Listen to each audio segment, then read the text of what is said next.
बच्चों last class में हमने कोऑर्डिनेट ज्योमेट्री स्टार्ट किया था और उसमें डिस्टेंस फॉर्मूला सीख लिया था। उससे कुछ बेसिक क्वेश्चन हमने लास्ट क्लास में किए थे। उसी से कुछ और अच्छे क्वेश्चन हम आज करने वाले हैं। तो आइए देखिए पहला question.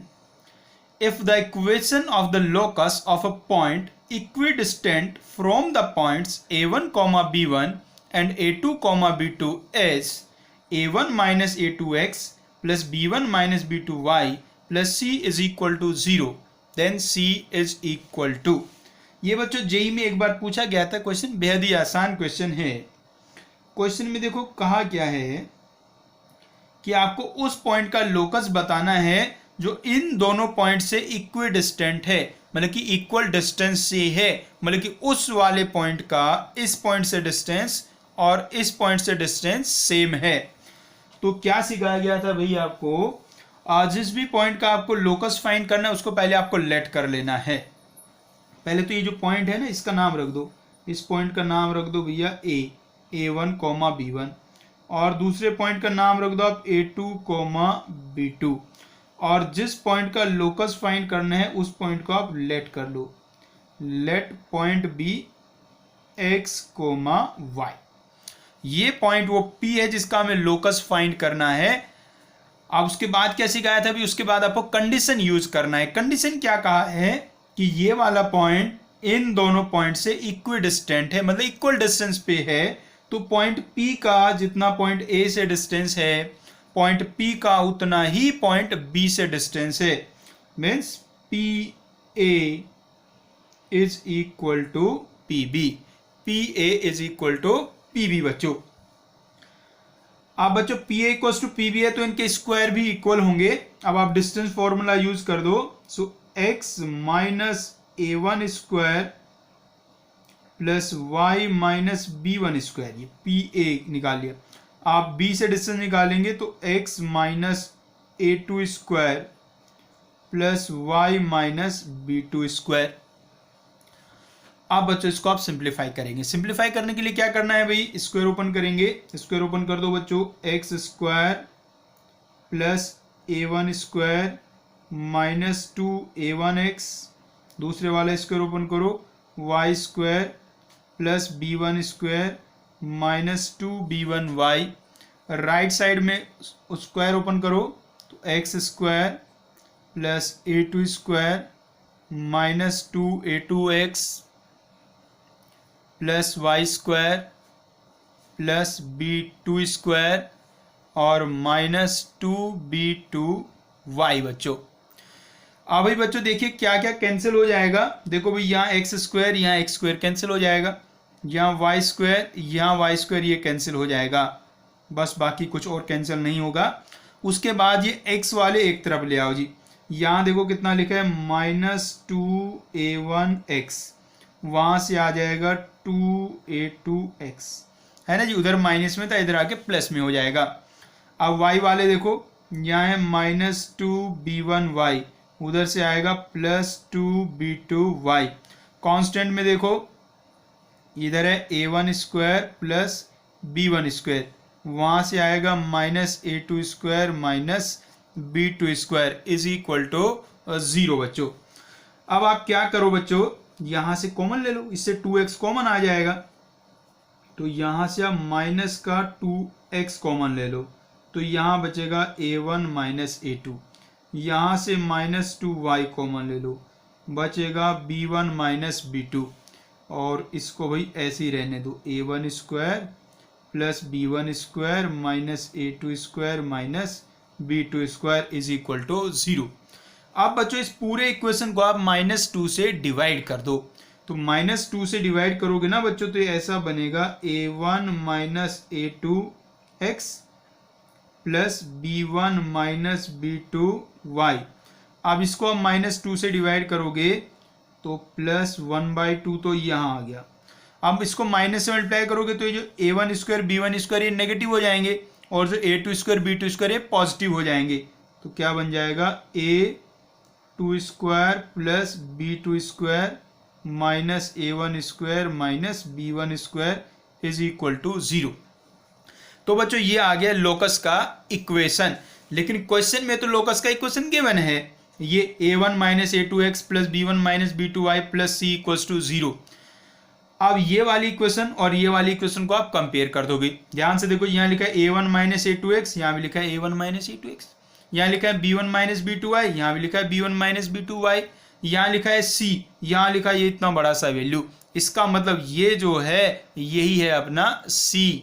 So therefore c is equal to half of a2 square plus b2 square minus a1 square minus b1 square. Next concept सीखते हैं बच्चों। if 3 points A, B and C, if 3 points A, B and C are collinear, if 3 points A, B and C are collinear, collinear का मतलब समझते हो बच्चों, जो points एक ही लाइन पे लाई करते हैं, जो पॉइंट एक ही लाइन पे लाई करते हैं उनको कहते हैं कोलिनियर। तो बच्चों यदि 3 पॉइंट्स कोलिनियर हैं, मतलब एक ही लाइन में है, तो क्या कंडीशन बनेगा भाई? ऐसे आपने एक लाइन बना दिया, इस लाइन पे 3 पॉइंट्स हैं ए, बी और सी। तो सिंपल कंडीशन क्या है भी देखो, A B plus B C equals to क्या होगा? ए सी। तो यदि 3 पॉइंट्स कोलिनियर हैं तो A B plus B C is equal to A C होगा बच्चों। क्लियर बात हुई भी? मतलब उनमें आप जैसे 3 पॉइंट्स हैं, आप दो के बीच का डिस्टेंस निकालो। पहले इन दोनों के बीच का डिस्टेंस निकाला, फिर इन दोनों के बीच का डिस्टेंस निकाला, फिर इन दोनों के बीच का डिस्टेंस निकाला। यदि 2 डिस्टेंस का सम तीसरे वाले के इक्वल आ जाता है तो इसका मतलब वो तीनों पॉइंट्स कोलिनियर हैं। अब ये कंडीशन कहाँ से आई तो सोचना ही नहीं, ये तो साफ साफ दिख रहा है कि A B plus B C A C के इक्वल है बच्चों कोलिनियर चेक करने के बहुत सारे तरीके होते हैं, ये अभी पहला तरीका आया, धीरे धीरे आगे तरीके आएंगे बच्चों। तो आइए अब इससे कुछ क्वेश्चन करते हैं। हम क्या करते हैं, आपको कुछ पॉइंट्स दे देंगे और आप बताना उनको वो कोलिनियर हैं या नहीं है बच्चों। तो क्या करना है आपको जी, आपको चेक करना है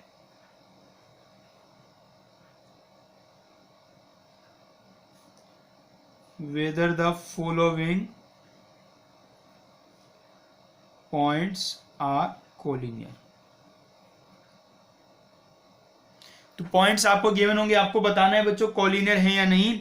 सबसे पहला पॉइंट 3,5 1,1 -2,-5 3,5 1,1 -2,-5 बच्चों। अब इनको हमें चेक करना है कि ये कोलिनियर है या नहीं। तो क्या करते हैं रे बच्चों, इन पॉइंट्स के नाम रख दीजिए ए बी और सी। तो सबसे पहले आप ए बी निकालेंगे, ए और बी के बीच का डिस्टेंस निकालेंगे बच्चों। तो under root of 3 - 1 square plus 5 - 1 square. तो 3 - 1 कितना हो गया भाई 2, और 2 का स्क्वायर हो गया 4, और 5 - 1 हो गया 4, 4 का स्क्वायर हो गया 16। तो ये बन गया 20 अंडर रूट ऑफ 20, और रूट 20 को क्या लिख सकते हैं बच्चों? 2√5। तो ए बी आ गया बच्चों 2√5। अब फाइंड करेंगे बच्चों बी सी, बी और सी इन दोनों पॉइंट्स के बीच का डिस्टेंस। तो इससे इसको माइनस कर लो, तो ये बन गया 1 + 2 स्क्वायर 1 + 5 स्क्वायर। तो 1 + 2 हो गया अभी 3, 3 का स्क्वायर हो गया 9 प्लस, और ये हो गया अभी 5 + 1 6, 6 का स्क्वायर तो 36 मतलब कि कितना बन गया 45। तो ये बन गया अंडर रूट ऑफ 45, और उसको क्या लिखा जाएगा 3√5। ये बनेगा बच्चों 3√5। ऐसे ही आप फाइंड करेंगे बच्चों ए सी। अंडर रूट ऑफ ए और सी के बीच का डिस्टेंस, सो 3 + 2 स्क्वायर प्लस 5 + 5 स्क्वायर। तो ये बन गया बच्चों 5, 3 + 2 हो गया 5 का स्क्वायर 25, और 5 और 5 हो गया बच्चों 10, और 10 का स्क्वायर हो गया 100। तो ये बन गया 125। 125 को क्या लिख सकते हैं 5√5। आप ध्यान से देखो जी, ये डिस्टेंस आया 2√5, ये आया 3√5 और ये आया 5√5। तो इन दोनों का सम ही तो है ये। अरे 2 और 3 ही तो 5 होते हैं। इसका मतलब क्या दिखाई दे रहा है हमें कि AB plus BC is equal to AC है। It means ABC are collinear. तो बच्चों ये 3 पॉइंट्स कोलिनियर हैं। ये तीनों पॉइंट एक ही लाइन में बच्चों लाई करते हैं। आइए एक पार्ट और कर लेते हैं। इस बार आप चेक करके बताना भाई। इस बार सेट ऑफ पॉइंट से बच्चों पहला पॉइंट 5,1, फिर 1,-1 एंड 11,4। इनको चेक करो बच्चों कॉलिनियर है या नहीं। तो इस पॉइंट का नाम ए रख लो, इसका नाम बी रख लो और इसका नाम भैया सी रख लो। देखो जी सॉल्यूशन, सबसे पहले ए बी निकालो, इन दोनों के बीच का डिस्टेंस। अब धीरे धीरे होशियार भी होने लगो बच्चों। तो 5 - 1 हो गया 4, 4 स्क्वायर प्लस 1 - 1 हो गया 2, 2 का स्क्वायर। 16 + 4, 16 + 4 होता है बच्चों 20 और 20 को क्या लिखेंगे आप 2√5। अब फाइंड करेंगे बच्चों BC। तो 1 - 11 हो गया -10 और -10 का स्क्वायर 100 प्लस -1 - 4 हो गया -5, -5 का स्क्वायर 25। तो ये बन गया 125, मतलब कि 5√5। उसके बाद बच्चों A और C के बीच का डिस्टेंस फाइंड करेंगे, इसके और इसके बीच का। तो भाई माइनस कर लो, 5 - 11 हो गया -6, उसका स्क्वायर 36। 1 - 4 हो गया -3, -3 का स्क्वायर हो गया 9। तो ये बन गया 45, मतलब कि 3√5। तो यहां भी देखो इसका और इसका सम इसके इक्वल आ रहा है। इसका मतलब फिर से क्या है, कोलिनियर है। क्या आ रहा है बच्चों इस बार, AB plus AC is equal to BC। AB plus AC equal to BC आ रहा है, इसका मतलब ये कोलिनियर है। Therefore ABC are collinear. अब एक बच्चा थोड़ा कंफ्यूज आ रहा है, वो कह रहा है सर जब इन दोनों का सम इसके इक्वल आ रहा है तो भी आप कह रहे हो कोलिनियर है, जब इन दोनों का सम इसके इक्वल आ रहा है तो भी कह रहे हो कोलिनियर है, ये क्या चक्कर है। अरे चक्कर कुछ नहीं है रे बच्चे, इसमें देखो कहानी। इस वाले में AB प्लस AC BC के इक्वल है। इसका मतलब कि इसमें ये वाला पॉइंट होगा B, ये वाला पॉइंट होगा C और ये वाला पॉइंट होगा A। तो यहाँ B होगा, यहाँ A होगा और यहाँ C होगा। तो A वाला पॉइंट इस बार बीच में होगा। जब इन दोनों का सम इसके इक्वल आता था तो B वाला पॉइंट बीच में होता था। बात समझ में आई ना। तो बस किन्हीं भी दो का सम तीसरे वाले के इक्वल आएगा तो वो कोलिनियर हो जाएगा बच्चों। और वो सिंपली इजीली आप यहाँ से देख के बता सकते हैं कौन सा पॉइंट बीच में आएगा। नहीं तो ऐसे देख लो, जिन दोनों का सम लेना है उनमें जो कॉमन है पॉइंट वही वाला बीच में आएगा बच्चों। बात क्लियर हुई। तो अब तो उम्मीद है आप कोलिनियर चेक करना बहुत अच्छे से बच्चों सीख गए हैं। कोई भी सवाल आएगा तो इस तरीके से आप बड़े आराम से उनको सॉल्व कर सकते हैं बच्चों। अब इसके बाद हम क्वेश्चन कुछ ऐसे करेंगे जिसमें माने आपको ना 3 पॉइंट गिवन होंगे और आपको बताना होगा कि इससे जो ट्राइंगल बनेगा वो कैसा होगा। तो आइए ऐसे क्वेश्चन करते हैं कुछ। Determine the type of the triangle. Determine the type of the triangle whose vertices are. Vertices आपको गिवन है बच्चों और आपको ट्राइंगल का टाइप बताना है। टाइप में क्या बताना है, इक्विलेटरल है, आइसोसेलेस है, राइट एंगल्ड है, इस तरीके के नाम आपको बताने हैं जी। तो आइए शुरू हो जाते हैं। पहला भी 1,1 -√3, और बच्चों -1, -1। ये बच्चों वर्टिसेज आपको गिवन है, आपको बताना है ट्राइंगल कैसा होगा। तो भी इनके नाम लिख लेते हैं A, B और C। तो भाई बच्चों डिस्टेंस फाइंड करेंगे। सबसे पहले हमने ए बी डिस्टेंस फाइंड करेंगे बच्चों। तो क्या आएगा, under root of 1 minus root three, 1 minus root three करें तो 1 प्लस रूट थ्री हो जाएगा। 1 प्लस रूट थ्री का square plus 1 minus root three का स्क्वायर। अब बच्चों इसका स्क्वायर ओपन कर लेंगे तो यहां से आएगा 1 प्लस 3 प्लस 2 रूट थ्री, और यहां से आएगा 1 प्लस 3 माइनस 2 रूट थ्री।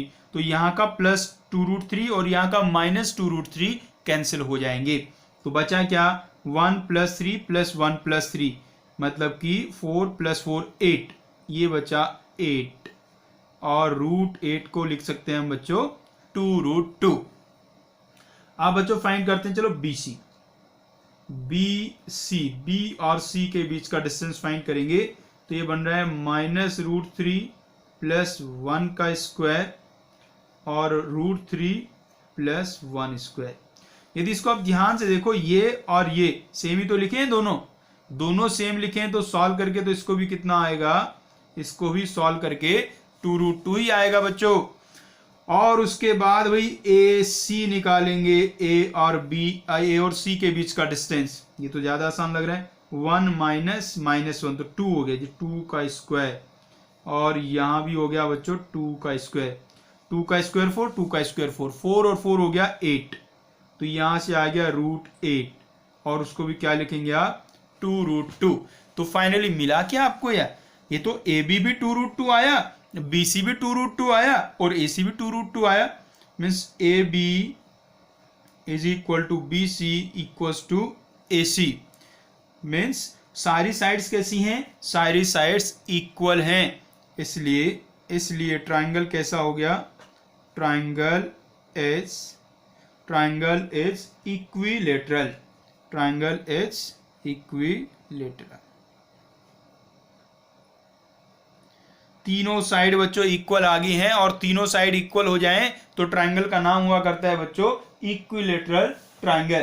तो बच्चों ये अपना जो ट्राइंगल होगा ये इक्विलेटरल ट्राइंगल होगा जी। आइए देखते हैं एक और ऐसा ही क्वेश्चन, मतलब इसी क्वेश्चन का एक और पार्ट।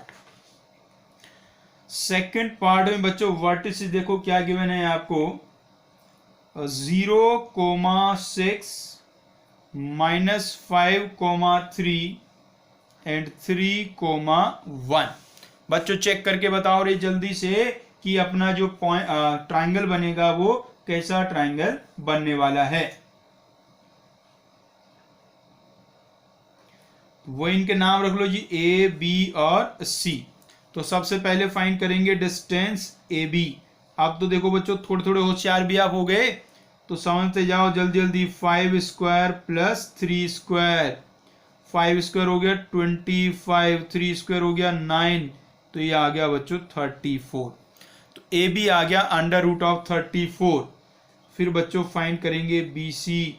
देख लो रे, इससे इसको माइनस कर लो, आ गया 8, -8 आगे स्क्वायर करेंगे 64, इससे इसको माइनस करोगे आ गया 2, और उसका स्क्वायर करोगे तो 4, तो ये कितना बन गया 68, अंडर रूट ऑफ 68 बच्चों। अंडर रूट ऑफ 68 को क्या लिख सकते हैं, 2 रूट 17। आप बच्चों फाइंड करेंगे ए सी, ए और सी के बीच का distance. Under root of 3 square plus 5 square, और 3 का स्क्वायर, और ये तो सेम ऐसे ही आ गया, मतलब 25 प्लस 9 ही बनेगा वापस, तो अंडर रूट ऑफ 34। तो इसमें आप देखिएगा इसका लेंथ और इसका लेंथ सेम आ गया, इन दोनों का लेंथ सेम है, और तीसरे वाले का उनके इक्वल नहीं है। A B equals to A सी है, और वो बी सी के इक्वल नहीं है, इसलिए ट्राइंगल कैसा बन गया। ट्राइंगल में बच्चों जब दो साइड इक्वल होती हैं तो क्या होता है ट्राइंगल का नाम, तो उसे कहते हैं बच्चों isosceles triangle. Therefore triangle is an isosceles triangle. तो बच्चों अपना ये है आइसोसेलेस ट्राइंगल। तो उम्मीद है आप सीख गए ना कैसे कैसे निकालना है। 3 पॉइंट आपको गिवन होंगे, आप साइड्स का लेंथ निकालेंगे। यदि सारी साइड इक्वल आ गई तो इक्विलेटरल, कोई 2 इक्वल आ गई तो आइसोसेलेस, यदि दो के स्क्वायर का सम तीसरे के स्क्वायर के बराबर आ गया तो राइट एंगल ट्राइंगल। कोई भी साइड इक्वल नहीं है, सब अनइक्वल आ गई तो स्केलिन ट्राइंगल। ठीक है भाई, तो इस तरीके से आप सब चेक कर सकते हैं। इसके अलावा इसमें क्वेश्चन कैसे होते हैं भी, क्वाड्रिलेटरल से रिलेटेड क्वेश्चन बन जाते हैं। 4 पॉइंट्स आपको गिवन होंगे और फिर आपको देखना होगा कि अपना क्वाड्रिलेटरल कैसा है, मतलब स्क्वायर है, रेक्टेंगल है, रोम्बस है, पैरेललोग्राम है, कौन सा क्वाड्रिलेटरल है, ऐसा आपसे पूछ लेता है। कई बार कहता है प्रूव करो इन चारों वर्टिसेस से स्क्वायर बनेगा या रेक्टेंगल बनेगा। इस तरीके के छोटे मोटे क्वेश्चन होते हैं, तो उनमें भी आप ऐसे ही साइड्स के लेंथ निकाल लेंगे। और सभी में जो कंडीशन होता है, मान लीजिए जैसे स्क्वायर की बात करें तो उसमें सारी साइड्स इक्वल होती हैं और डायगोनल भी इक्वल होते हैं। तो साइड्स का लेंथ निकालते हैं, डायगोनल का लेंथ निकालते हैं और देख लेते हैं क्या रिलेशन आ रहा है। तो आइए इसका भी एक छोटा सा क्वेश्चन चलो कर देते हैं, बहुत ही आसान सा question. Prove that 0, -2, 3, 1, 0, 4 and -3, 1 are the vertices of a square। तो भाई देखिए कैसे सॉल्व करेंगे बच्चों। वही आप लेंथ फाइंड करेंगे। इस पॉइंट का नाम आप ए रख दीजिए, इसका नाम बी रख दीजिए, इसका नाम सी रख लीजिए और इसका नाम आप डी रख लीजिए जी।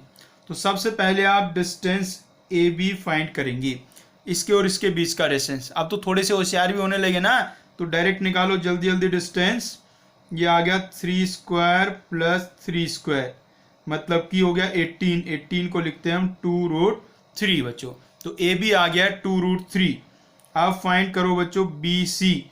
तो यहाँ देखो 3 - 0 बन गया 3 स्क्वायर और 1 - 4 ये हो गया -3 का स्क्वायर। तो सेम वही आ गया 3 स्क्वायर प्लस 3 स्क्वायर मतलब 18।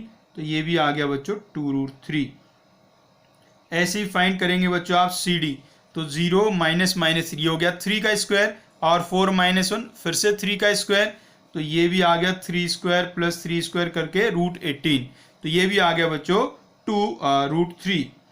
उसके बाद ए बी आ गया बच्चों, बी सी आ गया और अपना सी डी आ गया। अब बचा ए डी।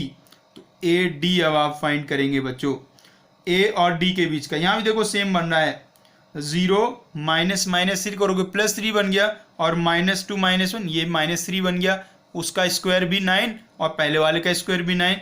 तो यहाँ भी √18 की फीलिंग आ रही है। तो ये बन गया बच्चों 2√3। तो चारों साइड्स का लेंथ सेम आ गया है बच्चों। यदि किसी क्वाड्रिलेटर की चारों साइड इक्वल आ जाएं तो या तो वो रोम्बस होता है और या तो वो स्क्वायर होता है। अब रोम्बस और स्क्वायर को कैसे सेपरेट करेंगे, वो डायगोनल की लेंथ से करेंगे। स्क्वायर्स में डायगोनल का लेंथ भी सेम होता है, रोम्बस में डायगोनल का लेंथ इक्वल होना जरूरी नहीं है बच्चों। तो भाई क्या करेंगे, ऐसे एक बार छोटा सा बना के देखें। ये बच्चों ऐसा होता है, ये आपका ए है, ये बी है और ये सी है और ये डी है बच्चों। अब बच्चों ये चारों साइड तो इक्वल आ गई हैं। अब आप डायगोनल का लेंथ निकालेंगे। क्या निकालेंगे, ए सी और बी डी निकालेंगे। अब यदि ये दोनों लेंथ सेम आ गए तो ये स्क्वायर होगा और यदि ये दोनों सेम नहीं आए तो ये रोम्बस होगा। तो अब क्या फाइंड करना है बच्चों आपको, ए सी, ए और सी के बीच का डिस्टेंस फाइंड करना है। तो 0 - 0 तो हो गया 0, -2 - 4 तो ये हो गया -6 और उसका स्क्वायर हो गया 36। तो सॉल्व करके आ जाएगा बच्चों 6। तो ए सी 6 आ गया है। अब बच्चों बी डी फाइंड करेंगे, बी और डी के बीच का डिस्टेंस। तो यहां भी देखो सेम केस बन रहा है, 3 - -3 तो बन गया 6 का स्क्वायर और ये भी 1 और ये भी 1 तो 1 - 1 हो गया 0। तो ये वैल्यू आ गया बच्चों 6। इसका मतलब क्या हुआ, A C is equals to B D. तो चारों साइड्स का लेंथ भी सेम है और डायगोनल का लेंथ भी सेम है। इसका मतलब ये क्या है, ये एक स्क्वायर है बच्चों। बात क्लियर हुई भी। तो इस तरीके से कुछ क्वाड्रिलेटरल से रिलेटेड भी क्वेश्चन होते हैं जिनमें आपको आइडेंटिफाई करना होता है कि कौन सा क्वाड्रिलेटरल है भाई।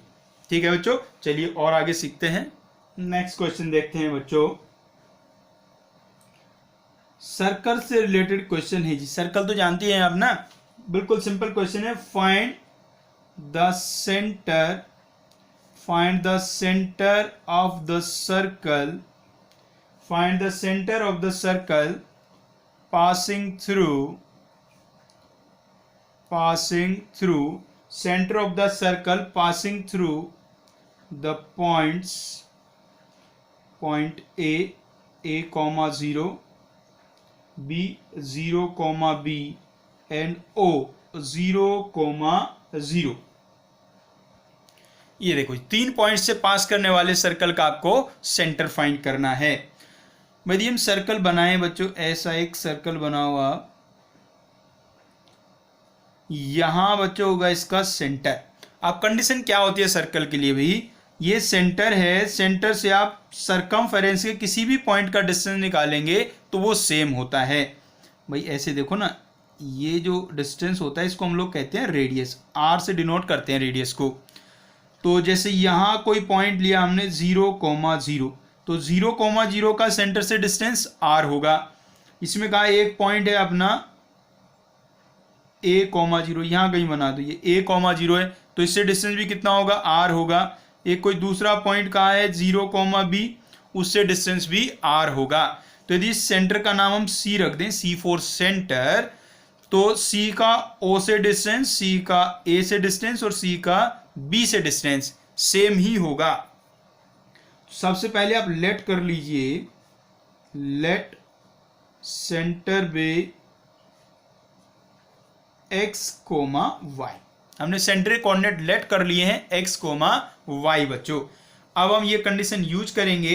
कंडीशन क्या है, OC equals to AC equals to BC। तीनों पॉइंट से इसका डिस्टेंस सेम होगा। अब इन इक्वेशन को सॉल्व करके x और y का वैल्यू फाइंड कर लेंगे बच्चों। तो कई बार तो ऐसा पूछा जा सकता है क्वेश्चन, सर्कल इसको ऐसे ही पूछ सकता था कि भाई वो पॉइंट फाइंड करो जो a, b और o से इक्वल डिस्टेंस पे है, ऐसे भी डायरेक्ट पूछ लेता है क्वेश्चन को। तो आइए शुरू करते हैं बच्चों। पहले लेते हैं OC equals to AC, OC equals to AC। तो बच्चों पॉइंट C हमने x, y माना, O ओरिजिन है, तो डिस्टेंस कितना आ गया, x² प्लस y²। भाई दोनों साइड तो बाद में स्क्वायर कर ही लेंगे तो रूट हट जाएगा।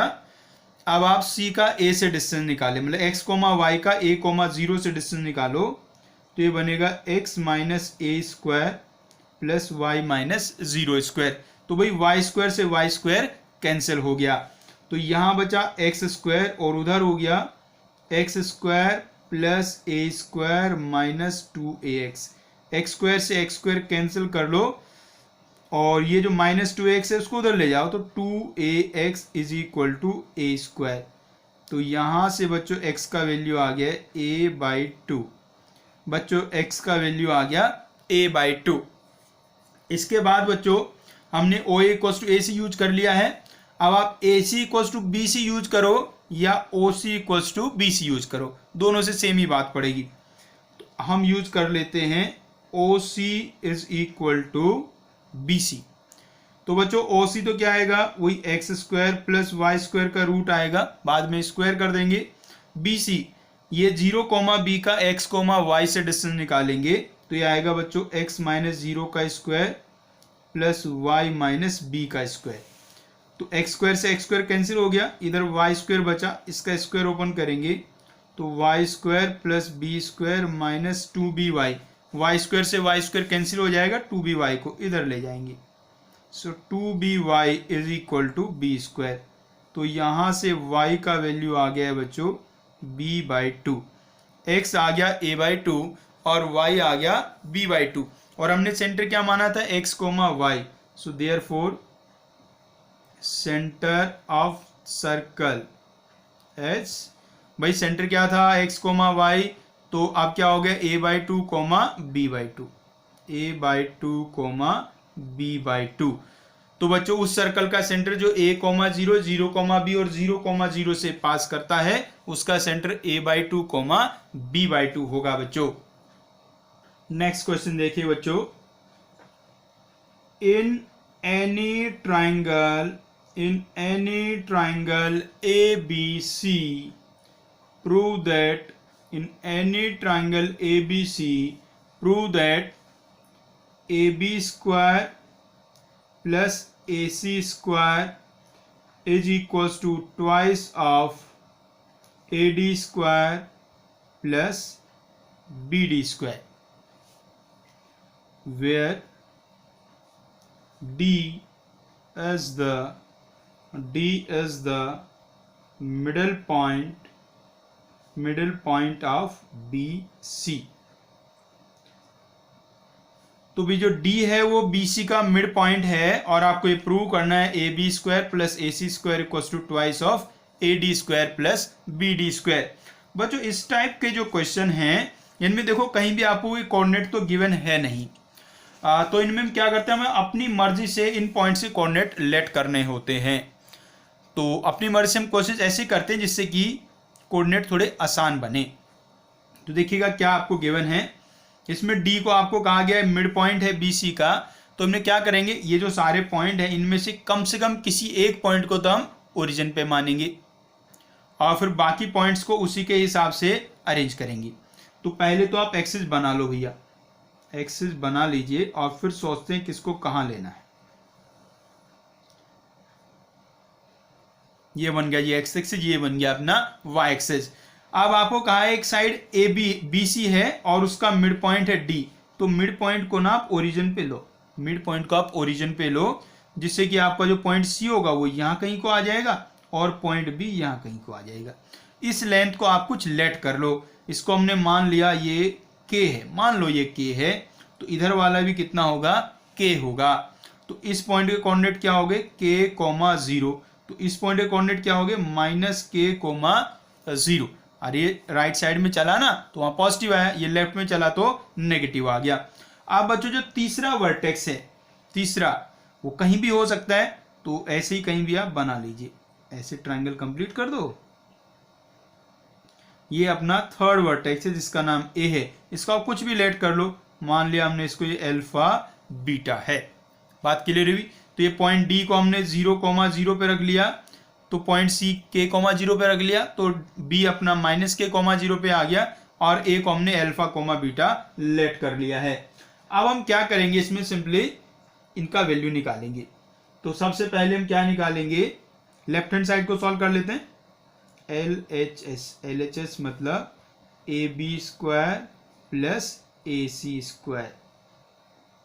तो भी कहाँ है, ये रहा ए और ये रहा बी, ए बी स्क्वायर लगाओ डिस्टेंस फॉर्मूला बच्चों। तो ये क्या बन जाएगा, अल्फा प्लस के का whole square plus beta square plus अब A C square alpha minus के स्क्वायर प्लस बीटा स्क्वायर। अब देखो जी इसका स्क्वायर ओपन करो, इसका स्क्वायर ओपन करके ऐड कर दो आप, तो ये ऐसा बनेगा 2 अल्फा स्क्वायर। अरे एक अल्फा स्क्वायर यहां से आएगा, एक अल्फा स्क्वायर यहां से आएगा, एक के स्क्वायर यहां से आएगा, एक के स्क्वायर वहां से आएगा, तो 2 के स्क्वायर यहां से आएगा, प्लस का 2 अल्फा के यहां से आएगा, माइनस का 2 अल्फा के, दोनों कैंसिल हो जाएंगे। यहां बीटा स्क्वायर वहां बीटा स्क्वायर, तो कितना बन गया 2 बीटा स्क्वायर बच्चों बन गया है। अब इससे आप 2 कॉमन ले लेंगे, तो ये बन गया twice of alpha square plus K square plus beta square. ये बच्चों लेफ्ट हैंड साइड का वैल्यू आ गया है। अब बच्चों हम राइट हैंड साइड का वैल्यू लाएंगे। राइट हैंड साइड क्या है, twice of A D square plus B D square, तो twice of A D square, A का डी से डिस्टेंस निकालो जी, अल्फा कोमा बीटा का 0,0 से डिस्टेंस, तो आ गया alpha square plus beta square. फिर बी का डी से डिस्टेंस निकालो, ये तो निकला ही पड़ा है, तो के है, ये हो गया के स्क्वायर, ये बच्चों आ गया। तो राइट हैंड साइड आ गया twice alpha square plus beta square plus K square. Left hand side भी क्या था, यही तो था, twice alpha square plus K square plus beta square. So right hand side equals to left hand side, और right hand side left hand side equal आ गए, इसका मतलब ये प्रूव हो गया है बच्चों। बात क्लियर हुई। तो इस तरीके के कुछ क्वेश्चंस होते हैं उनमें जिनमें आपको कोई भी पॉइंट का कोऑर्डिनेट नहीं गिवन होता, तो उसमें हम अपने हिसाब से कहीं भी पॉइंट्स को ले लेते हैं और कोशिश रखते हैं कम से कम किसी एक पॉइंट को तो ओरिजिन पे लेते हैं, जिससे कैलकुलेशन आपकी थोड़ी आसान हो जाए। वैसे तो आप इन जनरल कहीं भी पॉइंट लेंगे तो भी ये प्रूव हो ही जाएगा, लेकिन उससे कैलकुलेशन थोड़ी लेंदी हो जाएगी बच्चों। आओ बच्चों नेक्स्ट क्वेश्चन देखते हैं। ये क्वेश्चन बच्चों आईआईटी में पूछा गया था एक बार, जब सब्जेक्टिव पेपर अपना हुआ करता था। बड़ा ही अच्छा क्वेश्चन है। क्वेश्चन में देखिए क्या कहा गया है। 4 points P x1, y1 and Q x2, y2 of the coordinate plane, a new distance dpq, dpq का मतलब distance between P and Q is defined by distance between P and Q equals to mod of x1 minus x2 plus mod of y1 minus y2। तो question में क्या किया बच्चों, इस बार हमारा जो फॉर्मूला होता है डिस्टेंस फॉर्मूला, उसको नहीं उसने यूज किया। कह रहा है एक नया डिस्टेंस फॉर्मूला मान लो आप। अरे होता नहीं है फॉर्मूला, उसने क्वेश्चन में कहा अब मान लो ये होता है अब डिस्टेंस फॉर्मूला। एक नया डिस्टेंस डिफाइन किया उसने, ये कि distance P between P and Q mod x1 minus x2 plus mod y1 minus y2, एक नया डिस्टेंस डिफाइन किया। और याद रखो ये कोई डिस्टेंस फॉर्मूला नहीं है, ये इस पर्टिकुलर क्वेश्चन के लिए ही उसमें डिफाइन किया गया था। आगे क्या कहा, let O 0,0 and A 3,2, 2 points let कर लिए 0, 0 और 3,2। Prove that the set of points in the first quadrant which are equidistant with respect to the new distance. मतलब जो नया डिस्टेंस डिफाइन किया ना, इसके रेस्पेक्ट में इक्विडिस्टेंट है। मतलब कि ये वाला फॉर्मूला यूज करेंगे तो डिस्टेंस इक्वल आएगा, अपना नॉर्मल यूज करेंगे तो इक्वल नहीं आएगा। तो इसके रेस्पेक्ट में इक्विडिस्टेंट हैं फ्रॉम O एंड A। तो हमें वो सारे पॉइंट्स का सेट बताना है जो O और A से इक्विडिस्टेंट है इस फॉर्मूले के रेस्पेक्ट में। इसको आप लोकस भी कह सकते हैं। तो आपको उस पॉइंट का लोकस बताना है जो O और A से इक्वल डिस्टेंस पे है। और वो क्या आएगा, consist of the union of line segment of finite length and an infinite रे। तो कह रहा वो जो लोकस आएगा वो यूनियन होगा दो चीज का, उसमें एक तो लाइन सेगमेंट होगा फाइनाइट लेंथ वाला और एक उसमें इनफाइनाइट रे होगा। तो बेसिकली बात की बात तो बाद में समझोगे, आपको बेसिकली क्या निकालना है, लोकस निकालना है। उस पॉइंट का लोकस निकालना है जो O और A से इक्विडिस्टेंट है। और फॉर्मूला कौन सा यूज करना है डिस्टेंस का, ये वाला फॉर्मूला यूज करना है भैया। डिस्टेंस फॉर्मूला अपने वाला फॉर्मूला यूज नहीं करना है। तो आइए शुरू हो जाते हैं बच्चों। तो सबसे पहले क्या कहा भैया, लोकस निकालना हो तो पॉइंट को लेट कर लो। Let point B x, y, नाम P रख लेते हैं इसका। आप देखो ये कौन से कहां रहे पॉइंट, कहा था set of points in first quadrant. Point आपको कहां रखना है, फर्स्ट क्वाड्रेंट में रखना है। तो जो पॉइंट P है जिसके कोऑर्डिनेट हमने x, y लेट किए हैं वो फर्स्ट क्वाड्रेंट में है। अरे भाई फर्स्ट क्वाड्रेंट में है तो x पॉजिटिव होगा और y भी पॉजिटिव होगा। उसके बाद क्या कहते हैं भी लोकस निकालने में कंडीशन यूज करेंगे। कंडीशन क्या है, इस पॉइंट P का पॉइंट O और पॉइंट A से डिस्टेंस इक्वल है। Means OP is equal to AP। अब बच्चों डिस्टेंस OP क्या होगा, O का P से डिस्टेंस, O मतलब 0,0 और P मतलब x, y। याद रखना फॉर्मूला कौन सा यूज करना है, ये वाला फॉर्मूला यूज करना है। तो क्या बन गया डिस्टेंस, ये तो बन गया mode x plus mode y। अरे x minus 0 plus y minus 0। और AP x, y का 3,2 से डिस्टेंस, ये बन गया mode of x minus 3 plus mod of y minus 2। आप बच्चों देखो x और y तो पॉजिटिव हैं, तो ये तो मोड ऐसे ही हटा दो, ये मोड ऐसे ही हटा दो। क्या बन गया x plus y equals to mod of x minus 3 plus mod of y minus 2। बच्चों ये रिलेशन आ गया है। अब इसके बाद क्या करेंगे बच्चों, अब हमें ये सारे मोड हटाने हैं। मोड हटा हटा के इसको सॉल्व करेंगे तो उसके लिए अलग अलग कंडीशन आपको बनानी पड़ेंगी। भाई जब मोड हटाते हैं, जैसे मोड ऑफ x माइनस 3 है तो इसमें एक बार हम x को 3 से ग्रेटर लेंगे, एक बार 3 से लेस लेंगे। ऐसे एक बार y को ग्रेटर देन 2 लेंगे, एक बार y को लेस देन 2 लेंगे बच्चों। तो आइए बनाते हैं केसेज इसमें।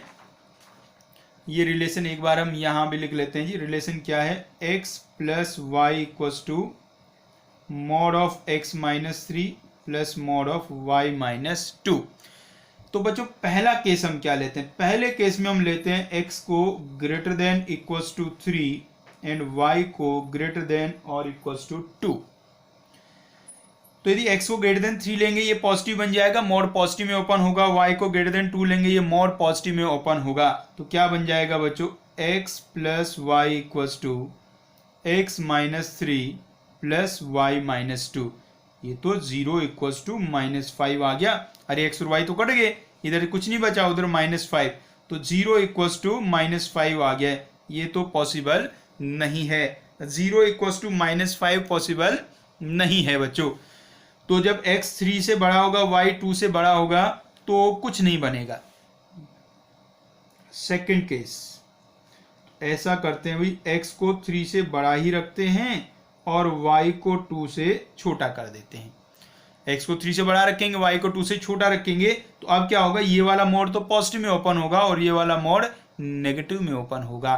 तो क्या बनेगा भाई, x plus y equals to x minus 3। ये मोड नेगेटिव में ओपन होगा तो माइनस वाई प्लस 2। आप देखो जी, x से x तो कैंसिल हो गया, ये y को इधर ले आओ तो ये हो गया 2y और उधर बन गया कितना, -1। तो यहां से y का वैल्यू आ गया -12। आप ये बताओ बच्चों, ये वैल्यू सही आया गलत आया? ये वैल्यू भी बच्चों गलत है, क्योंकि अरे x और y तो पॉजिटिव है ना। फर्स्ट क्वाड्रेंट में पॉइंट लिया था आपने, तो x और y पॉजिटिव है, लेकिन यहाँ y का वैल्यू नेगेटिव में आ गया है, इसलिए ये वैल्यू भी गलत है बच्चों। 2 केस तो खराब हो चुके हैं जी। तीसरे केस पे चलते हैं। अब आप लेते हैं x को लेस देन 3 और y को ग्रेटर देन इक्वल्स टू 2। तो भाई इस बार ये वाला मोड नेगेटिव में ओपन होगा, ये वाला मोड पॉजिटिव में ओपन होगा। तो क्या बना रहे बच्चों, x plus y equals to minus x plus 3 और प्लस वाई माइनस 2। तो भैया y से y तो कैंसिल हो जाएगा, x वाली को उधर ले आओ तो 2x, उधर बचा 1। तो x इक्वल्स टू आ गया बच्चों 1/2। अब देखो ये सही है या गलत है? ये तो सही है जी। x का वैल्यू 3 से छोटा लेना था, तो ये देखो 3 से छोटा आया, और x पॉजिटिव था और ये पॉजिटिव भी आया, तो x 1/2 हो गया। एक last case, x less than 3 और y लेस देन 2। तो अब ये दोनों मोड नेगेटिव में ही ओपन होंगे। So x plus y equals to minus x plus 3 और माइनस वाई प्लस 2। तो क्या बन जाएगा बच्चों, इसको सॉल्व करोगे आप तो x plus y equals to 5/2 आ जाएगा। समझ गए होंगे कैसे आ गया? अरे ये x इधर जाएगा 2x से, y इधर जाएगा 2y, तो 2x plus 2y equals to 5। 2 से डिवाइड कर लोगे तो x plus y equals to 5/2। ये बच्चों बन गया है। अब इसको देखना है कि ये क्या क्या, ये भी सही है। x प्लस वाई 5/2 आ गया है, तो x 3 से छोटा है, y 2 से छोटा है, दोनों का सम 5 से छोटा होना चाहिए, 5 से छोटा आया। और पॉजिटिव हो तो सम पॉजिटिव ही आ रहा है, कोई दिक्कत नहीं है। अब इसको हम डायग्राम बना के देखते हैं कैसा डायग्राम बनेगा जी। तो ये बनाया बच्चों हमने y एक्सेस और ये बनाया हमने x एक्सेस। यहाँ अपना ओरिजिन है। तो पहले ये वाला थर्ड, भाई पहले 2 केस में तो कुछ हुआ है नहीं, थर्ड वाले केस में देखो x लेस देन 3 है, यहाँ कहीं बना लो बच्चों आप 3। तो x को 3 से छोटा रखना है, तो ये देखो यहाँ तक x का वैल्यू 3 है, 3 से छोटा रखना है, तो मतलब इधर वाला रीजन होगा। ये वाला जो रीजन है इसमें x का वैल्यू 3 से छोटा होगा। y का वैल्यू 2 या उससे बड़ा रखना है, भाई यहाँ ले लो आप 2 है, y का वैल्यू 2 से बड़ा मतलब इससे ऊपर ये वाले रीजन में लेना है। और इसमें क्या कहा, x का वैल्यू 1/2 के इक्वल है। 1/2 यहाँ कहीं को होगा, यहाँ कहीं को, तो x का वैल्यू 1/2 के इक्वल है। भाई x इक्वल्स टू 1/2 लोगे तो देखो ऐसी एक लाइन बनेगी, ये वाली लाइन ऐसे बनाओगे ना, तो उस पर x का वैल्यू 1/2 ही रहेगा हमेशा। लेकिन वो y कहाँ बनानी है, जब y का वैल्यू 2 से बड़ा है, तो y का वैल्यू 2 से बड़ा, तो लाइन देखो कैसी बनी, ऐसी ही, यहां से शुरू हुई और ये जो लाइन है ये x इक्वल्स टू 1/2 है। इस पे x का वैल्यू हमेशा 1/2 रहेगा बच्चों। तो ये लाइन बन गई है। आप देखो ये जो है ये ऊपर तो कहीं तक भी जा सकती है ऐसे, तो ये वाली जो एक लाइन है ये एक इस पॉइंट से शुरू होगी और एक साइड में जा रही है। जब कोई लाइन एक पॉइंट से शुरू होकर एक ही किसी डायरेक्शन में जाती है तो उसको हम लोग कहते हैं रे।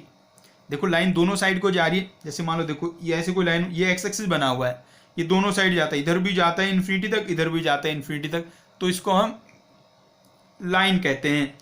लेकिन यदि किसी एक फिक्स पॉइंट पे रुक जाए, उसके नीचे ना जाए, एक ही साइड को जाता रहे, तो फिर हम उसको क्या कहते हैं, रे कहते हैं। तो ये एक रे है।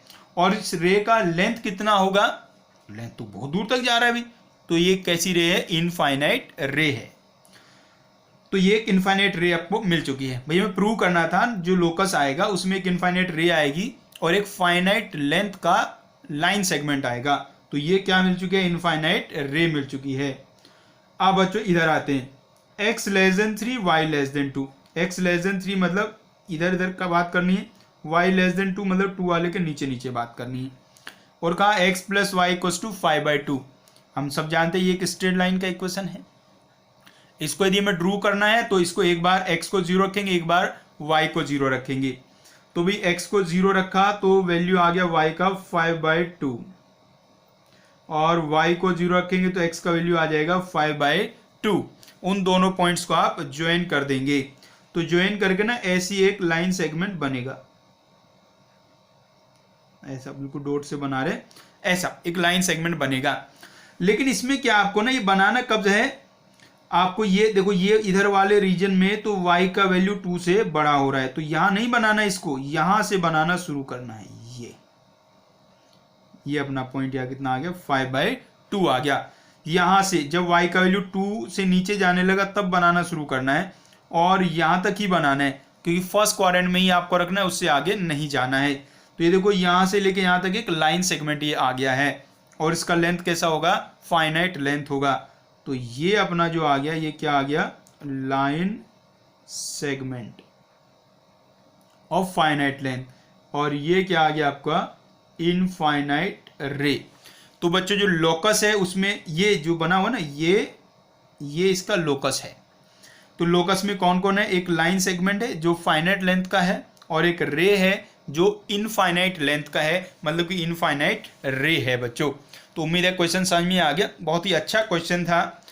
इसके पीछे जो कॉन्सेप्ट सोचा था वो बहुत ही बढ़िया सोचा गया था कि डिस्टेंस फॉर्मूले को चेंज किया, नया फॉर्मूला बनाया और कहा इस फॉर्मूले से आप सॉल्व करिएगा आप क्वेश्चन। ठीक है भाई। देखो जो IIT एडवांस का पेपर है वहाँ याद करने रटने से कुछ नहीं होता है, आपको बेसिक्स आने चाहिए और दिमाग आपको क्वेश्चन में अपने आप लगाना पड़ता है। क्वेश्चन याद करने से कुछ नहीं होगा। वैसे तो भाई जितने भी कॉम्पिटिटिव एग्जाम होते हैं उनमें क्वेश्चन याद नहीं करने होती। बोर्ड एग्जाम की कहानी अलग है, आप क्वेश्चन याद करके चले जाओ वही क्वेश्चन आएंगे। कॉम्पिटिटिव एग्जाम में ऐसा नहीं होता, आपको क्वेश्चन सॉल्व करने सीखने हैं, याद नहीं करने हैं। ठीक है भाई बच्चों, तो उम्मीद है क्वेश्चन आपको समझ में आ गया। आइए कुछ एक दो क्वेश्चन और कर लेते हैं छोटे मोटे, फिर आपका डिस्टेंस फॉर्मूला खत्म हो जाएगा और फिर हम सेक्शन फॉर्मूला सीखेंगे बच्चों। आओ बच्चों एक और बहुत ही बढ़िया क्वेश्चन देखिए। लेट O 0,0 मतलब कि origin A 2,0 and B 1,1/√3 be the vertices of a triangle. Let R be the region consisting of all those points P inside the triangle A or B which satisfy DPOA, distance between P and OA less than or equals to minimum of DPOB, DPAB. Sketch the region R and find its area. तो बात को एक एक करके समझिएगा, अच्छा question है, धीरे धीरे समझ आएगा। सबसे पहले तो ट्रायंगल को आप देख लीजिएगा, ट्रायंगल कैसा है, ट्रायंगल के बारे में थोड़ी सी जानकारी जुटा लेते हैं। तो ट्रायंगल में क्या है कहानी देखो जी। ट्रायंगल का एक वर्टेक्स ओरिजिन पे है, एक 2,0 मतलब एक्स एक्सिस पे है और एक कहीं बीच में फर्स्ट क्वाड्रेंट में है। तो यहां पहले हम बेसिक से एक ट्रायंगल बना लेते हैं। भाई ये अपना ओरिजिन है, यहां ए होगा 2,0 पे और यहां आपका कहीं पॉइंट बी है बच्चों, 1,1/√3, ये पॉइंट हो गया 1,1/√3 बच्चों। ठीक है जी। आप देखो यदि अब बिल्कुल इसके नीचे यहाँ आ जाओ बच्चों, बिल्कुल नीचे यहाँ आ जाओ, तो ये पॉइंट का कोऑर्डिनेट होगा 1,0। समझ में आ गया 10, कैसे हुआ? अरे इसका 1,1/√3 था ना, बिल्कुल इस पे नीचे ही आए हैं, तो x का वैल्यू तो सेम ही रहेगा, y 0 हो जाएगा क्योंकि x एक्सिस पे आ गए हैं। और ये वाला जो लेंथ है बच्चों, ये 1/√3 है, और ये वाला लेंथ कितना है? ये 1 है। तो अब आप ये वाला एंगल भी फाइंड कर सकते हैं सिंपल ट्रिग्नोमेट्री यूज करके। यार ये 1/√3 है, ये 1 है, टेन थीटा यूज कर लो, तो इस एंगल को आप थीटा कहते हैं, तो टेन थीटा का वैल्यू 1/√3 आ गया, और टेन का 1/√3 वैल्यू कब होता है? 30 डिग्री पे। तो ये वाला एंगल होगा बच्चों 30 डिग्री।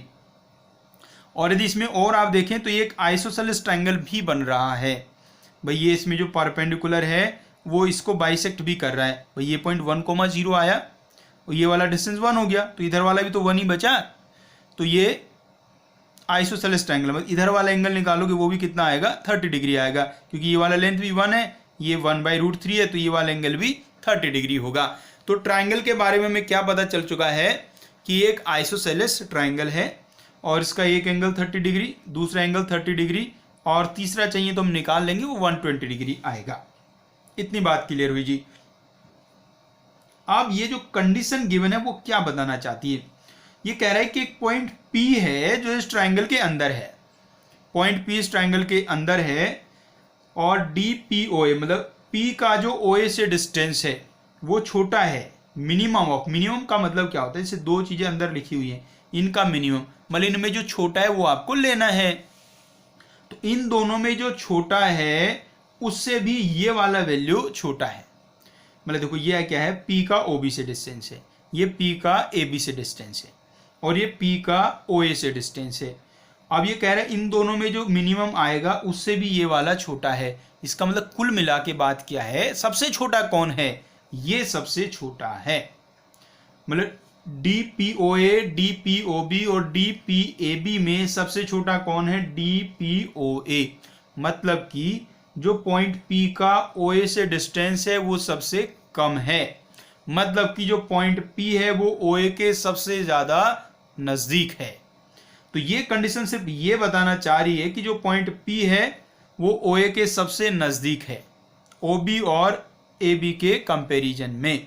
तो आपको इस ट्रायंगल के अंदर एक पॉइंट लेना है, और ऐसे लेना है कि वो साइड OA के सबसे नजदीक हो।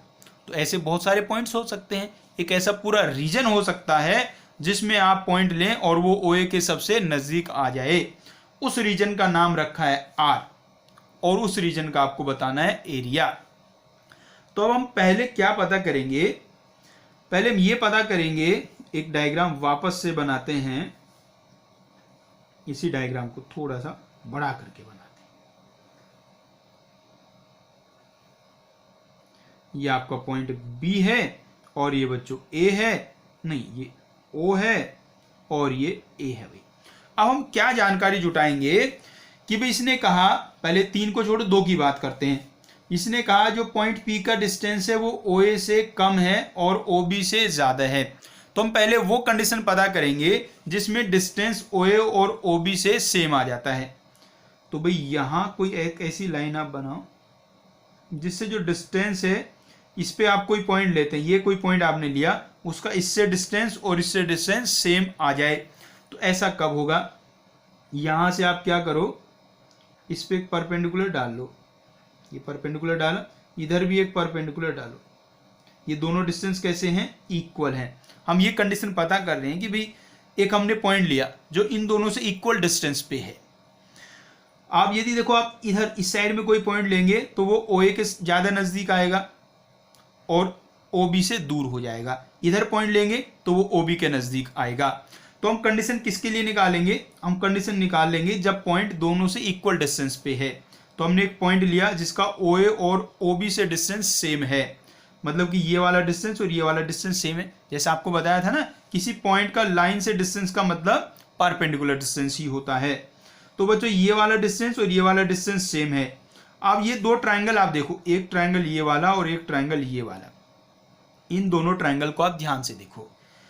इन दोनों ट्राइंगल में देखो ये एंगल 90 डिग्री, ये एंगल 90 डिग्री, ये वाली साइड इक्वल, ये वाली साइड कॉमन। तो दोनों ट्राइंगल कैसे हो गए? दोनों ट्राइंगल हो गए हैं बच्चे कॉन्ग्रुएंट। कॉन्ग्रुएंट का मतलब दोनों ट्राइंगल सेम हैं। तो कॉन्ग्रुएंट ट्राइंगल हो गए तो इसका मतलब ये वाला एंगल और ये वाला एंगल भी सेम होगा। मतलब कि ये क्या है? ये एंगल बाइसेक्टर है। तो यदि आप OA और OB का एंगल बाइसेक्टर बनाएंगे तो उस पे जो भी पॉइंट लेंगे वो दोनों से इक्वल डिस्टेंस पे आएगा। और इस एंगल बाइसेक्टर के OA की साइड में पॉइंट लेंगे तो OA के नजदीक होगा। ठीक है भाई, तो हमें कंडीशन पता चल गया है कि आपको पॉइंट कहाँ लेना है? OA के नीचे वाली साइड में, मतलब एंगल बाइसेक्टर के नीचे वाली साइड में, मतलब OA वाली साइड में लेना है। तो भाई रीजन बिल्कुल समझ में आ गया। ये आप पूरी लाइन बना लीजिए, एंगल बाइसेक्टर इसके नीचे वाला रीजन होगा, उसमें अपना पॉइंट P होना चाहिए। तो ये हमने देखा OA और OB के रेस्पेक्ट में। अभी अब देखते हैं OA और AB के रेस्पेक्ट में। तो यहाँ भी तो सेम कंडीशन चलेगा भी। इनका आप एंगल बाइसेक्टर बना लो, इनका एंगल बाइसेक्टर ये ऐसे बना लीजिए। तो एंगल बाइसेक्टर के नीचे वाली साइड में होगा तो OA के नज़दीक आएगा। तो बच्चों ये वाला जो रीजन है, ये रीजन जिसको हमने शेड कर दिया है, ये रीजन, इसका नाम रख देते हैं I। ऐसे कुछ भी नाम रख दिया I। तो ये जो रीजन हमने शेडेड किया है, इस रीजन में आप कोई भी पॉइंट लें, इस रीजन में आप कोई भी पॉइंट लेंगे तो वो OA के ज़्यादा नज़दीक होगा AB और OB के रेस्पेक्ट में। बात समझ में आ गई? मतलब यहाँ पॉइंट P यहाँ होगा, इस रीजन में कहीं भी पॉइंट P हो सकता है। तो ये जो रीजन हमने शेड किया है यही है रीजन R। तो भैया रीजन तो पता चल गया इतनी मेहनत से। अब हमें इस रीजन का एरिया फाइंड करना है। और ये रीजन देखो, रीजन का शेप देखो क्या है रे? ये तो ट्राइंगल है। और ट्राइंगल का एरिया क्या होता है? हाफ बेस इंटू हाइट होता है। तो भाई बेस तो हमें पता है कितना है, बेस तो 2 है, बेस तो है इसका 2। अब हमें क्या फाइंड करना है? इसका हाइट फाइंड करना है। अब बच्चों इसमें देखो आप, जैसे ये जो ट्राइंगल था पूरा, इसमें ये एंगल 30 डिग्री था, तो आधा एंगल ऊपर रह गया, आधा एंगल नीचे रह गया। तो ये वाला एंगल कितना है? 15 डिग्री है। और ये इसमें ऐसे बनेगा यहाँ परपेंडिकुलर, ये एंगल 15 डिग्री। ये वाला लेंथ कितना होगा? 1। हमने देखा जब परपेंडिकुलर हम डाल रहे थे तो वो मिड पॉइंट पे आ रहा, तो लेंथ 1। तो ये वाला लेंथ 1, ये परपेंडिकुलर हुआ, ये एंगल 15 डिग्री। अब इस ट्राइंगल को हम थोड़ा बाहर निकाल के एक बार बना देते हैं जिससे आपको साफ साफ दिखाई दे चीजें।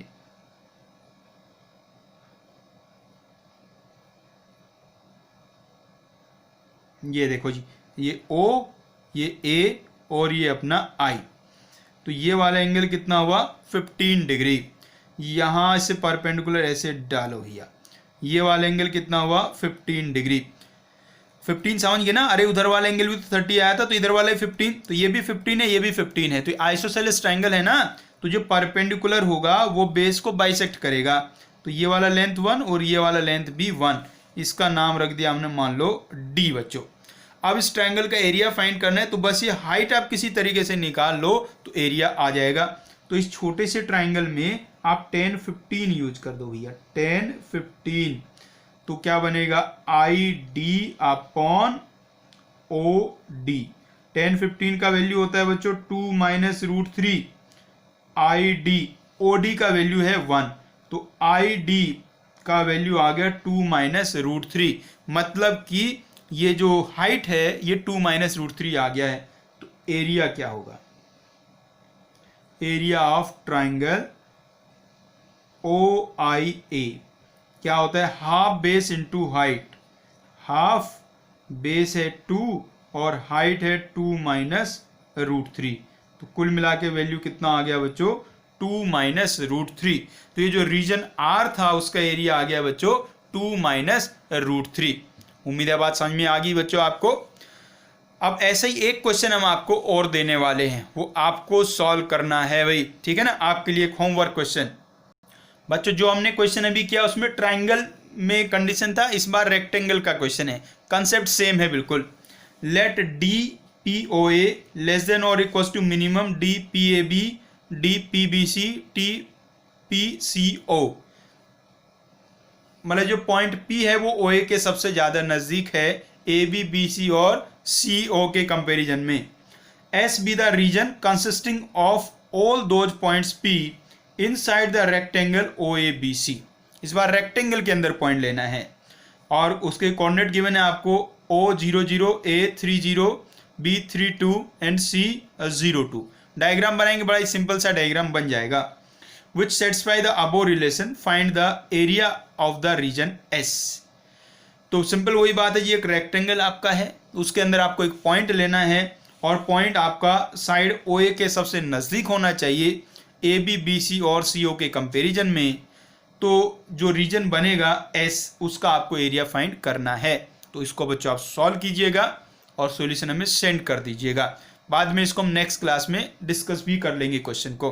ठीक है बच्चों, तो आज हमने डिस्टेंस फॉर्मूला कंप्लीट कर दिया है और आपको धीरे धीरे ये भी बात समझ में आनी चाहिए कि छोटे कंसेप्ट से भी बहुत अच्छे अच्छे क्वेश्चन बन सकते हैं। अभी तो हमने क्या कंसेप्ट सीखा है, सिर्फ डिस्टेंस फॉर्मूला सीखा, लेकिन क्वेश्चन इसमें भी अच्छे बन सकते हैं। तो बच्चों नेक्स्ट क्लास में हम सीखेंगे सेक्शन फॉर्मूला। चलो भाई मिलते हैं नेक्स्ट क्लास में फिर।